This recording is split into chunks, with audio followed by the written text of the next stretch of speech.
In order to provide some background, my mother-in-law is the type of person who enjoys flaunting even the smallest achievements in the most extravagant manner. Despite lacking any sophistication in her own life, she goes out of her way to pretend that she is the talk of our society.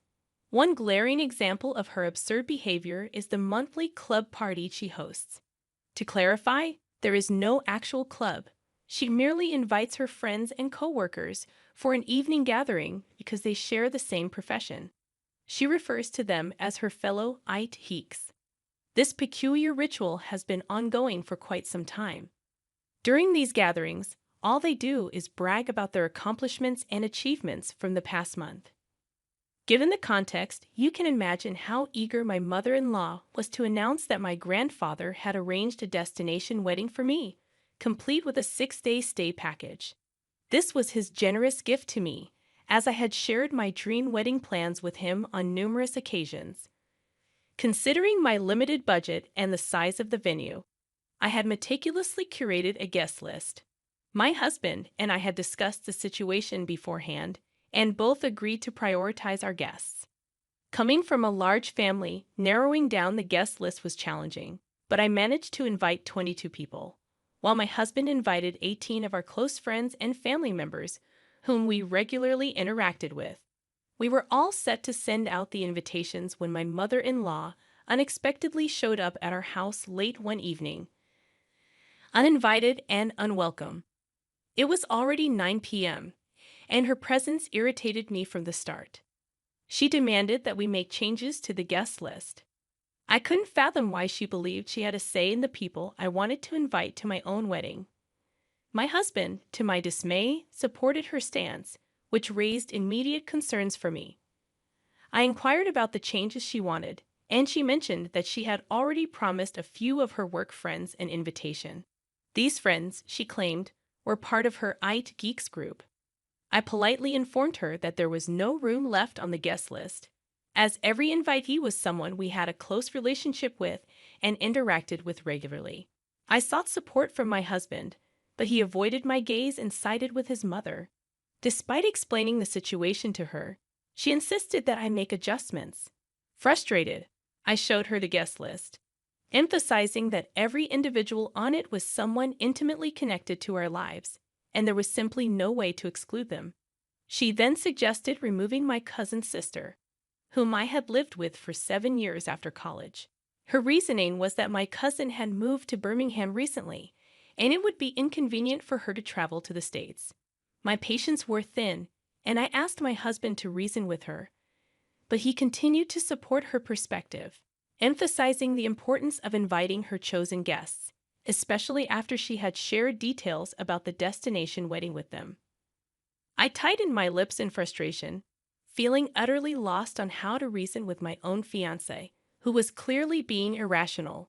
My anger boiled over, prompting me to storm out of the room. The following day, I woke up with a resolve. I would give them a taste of their own medicine.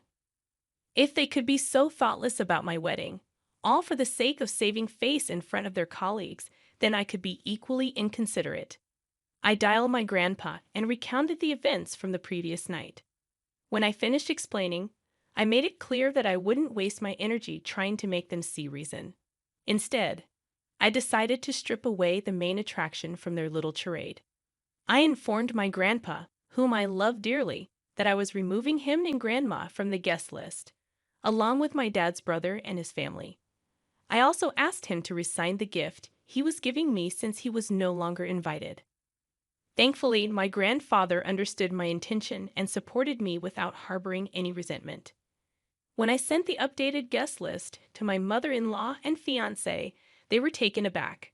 I calmly informed them that those were the only individuals I could remove, but in doing so, we had lost our wedding venue. I made sure my fiancé understood the urgency of finding a new venue within the next 2 months or postponing the wedding. Additionally, there was the hassle of reprinting the invitation cards and arranging accommodations for out-of-town guests. I wanted both of them to grasp that none of this predicament would have arisen if it weren't for the generosity of someone in my family who had funded half of our wedding.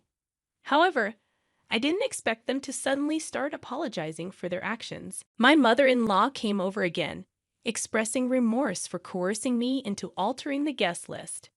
She implored me to call my grandpa and invite him back, asking him not to cancel the hotel reservation or make any changes. I couldn't help but wonder why she was apologizing now, after she had already achieved what she wanted. She had made a commitment to her colleagues, and now they were receiving invitations. This weighed heavily on her, and she vocalized her frustration, noting that inviting them wouldn't make sense unless the wedding was at a destination. She emphasized that a non-destination wedding would be ordinary and uninteresting to others. Upon hearing her express these thoughts, my husband finally admitted that he regretted supporting her decision. However, I wasn't ready to let his actions off the hook so easily. I reminded him that he shouldn't need extreme measures for him to support me in obvious situations. Although he apologized once again, I made it clear that my decision was final. It was a done deal, and even if I were to reinvite my grandpa, we wouldn't get back his incredibly generous gift. Was I being an angel for standing my ground? I recognized that, ultimately, the wedding was mine, and I should focus on myself. Yet, I couldn't help but feel a bit petty about not reversing my decision. Did this make me a bad person? However, my mother-in-law wasn't finished causing problems for us. As I mentioned in my previous post, I had no intention of asking my grandpa to reinstate his gift. This decision visibly upset my mother-in-law to the point where she began a habit of calling my fiancé every other day. She portrayed me as an ungrateful troublemaker seeking revenge. While, yes, I had taken certain actions that made me feel good, her labeling me ungrateful when she was responsible for this situation felt like too much. But it didn't end there. She went a step further, advising my fiancé to reconsider his life decisions, insinuating that what I had done was just the beginning and that his life would be this way if he married me. During one of these conversations, my fiancé was speaking on speakerphone, and I overheard these hurtful words. I was grateful for this transparency because I knew that my fiancé typically concealed anything that could potentially create discord in our relationship. He did tell his mother that she had crossed the line, but he didn't confront her more assertively. It's his relationship with his mother, and I understand that I can't ask him to sever ties with her just because she dislikes me. However, I am aware that if her interference continues, I might reach a breaking point, as I can't imagine enduring this for the rest of my life. Today, I had a heart-to-heart with my grandpa, sharing the news about the new wedding venue we had secured. While it didn't align with the vision I cherished my whole life, it was still a beautiful place, and I found happiness in it. I reassured him that he was invited again, and his laughter warmed my heart. My gratitude and love for him overwhelmed me.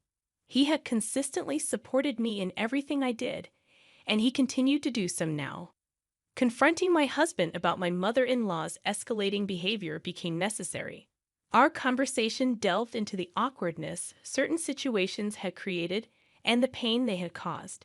In the end, my husband promised to address the issue with his mother and clarify her role in our lives.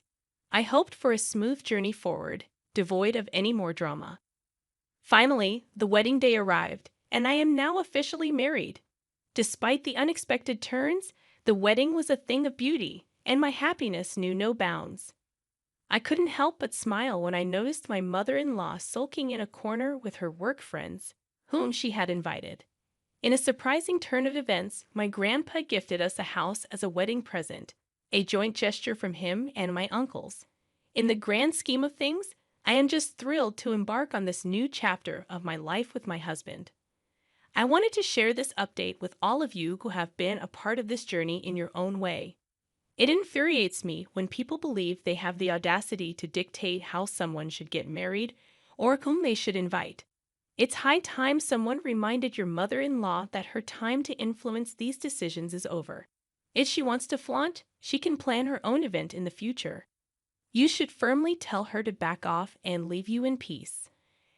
Are you absolutely certain about marrying that guy? Anyone with an ounce of insight would have seen through the manipulative game your mother-in-law was playing, and yet he supported her. You're not clueless. but perhaps you should scrutinize your life choices more closely. On a personal note, I live in Queensland while my family resides in New South Wales. Recently, my parents and my 27-year-old sister decided to invite themselves to my house for a week-long holiday after their cruise got canceled. Frankly, I wasn't thrilled about them staying for such an extended period, especially considering I'm pregnant and already juggling the responsibilities of caring for a 2-year-old. To complicate matters, our house isn't spacious enough to accommodate multiple guests. I have only one spare queen-size bed, which my parents were occupying. My sister, however, opted to sleep on my couch. She could have shared my bed with me since my husband is away for work, but her snoring and my constant nudges to roll over didn't make it a viable option. After 2 days of their stay, during dinner on the second night, my dad dropped a bombshell. He casually mentioned that they had invited my sister's boyfriend of just 5 weeks to fly up and stay with us for the entire weekend. He had already booked a ticket and would be arriving on Friday morning at 9 a.m. I had never met my sister's boyfriend.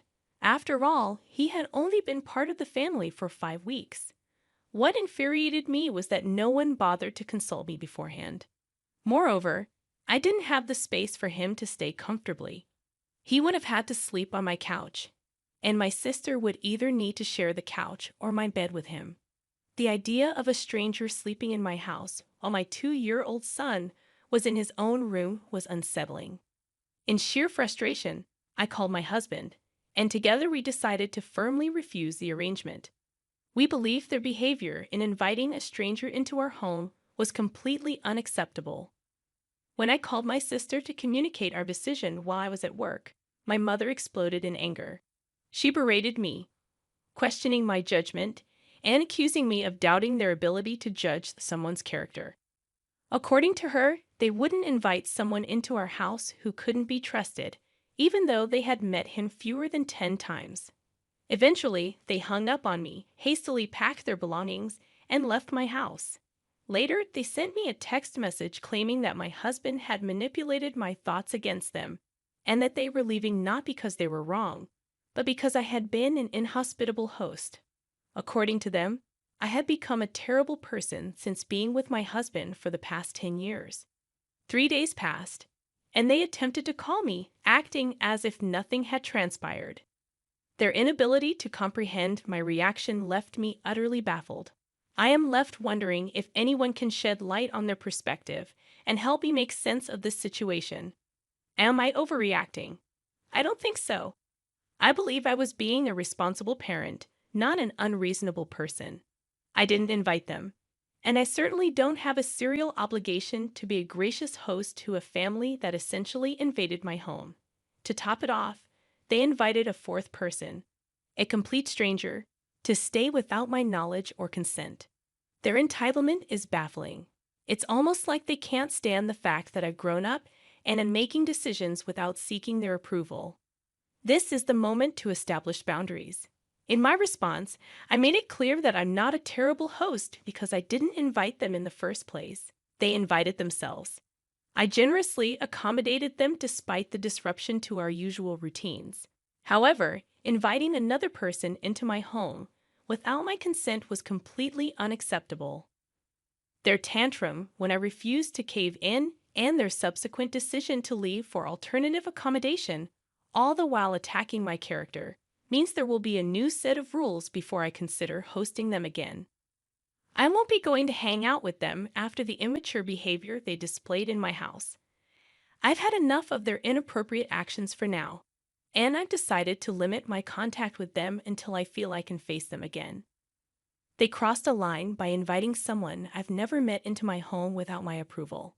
They didn't ask, they simply informed me that it was happening. The fact that they mentioned my seemingly good mood indicates they were aware it wasn't a good idea. They assumed I would be a pushover and allow it.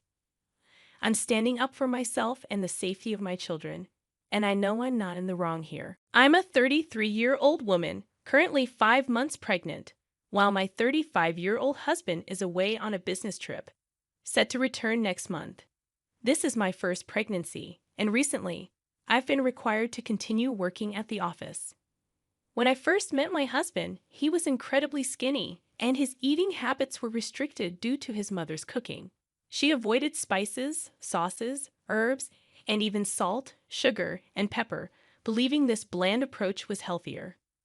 My husband grew accustomed to this tasteless diet, but when he tried my cooking, he realized there was a world of flavor beyond his mother's limited recipes. One Wednesday, I indulged my curry craving and made a large batch. While I usually had pre-prepared meals in the freezer, this time, I gave in to the temptation. I left the extra portions in the fridge. On that day, my in-laws unexpectedly visited, having a spare key in case of emergencies. When I returned home, ready to enjoy my curry, I found it replaced by a dish made by my mother-in-law, who had thrown my meal away, claiming it tasted spoiled. Unable to stomach her cooking in my pregnant state, I discreetly gave the unwanted food to a homeless person. However, someone witnessed my act of kindness and informed my in-laws. Suddenly, I found myself bombarded with accusatory messages, even from my mother-in-law. My husband supported me, but now I'm questioning if I overreacted. Honestly, OP, it seems like your in-laws are trying to control your life. Their invasion of your home, even when you're not there, is a huge red flag. And while the focus seems to be on your mother-in-law throwing away your food, the real issue here is the lack of boundaries. Setting firm limits with your in-laws is essential before your child is born. Consider changing the locks and installing security cameras to maintain your privacy and peace of mind. Remember, your home is your space, and you deserve to feel safe and respected within it.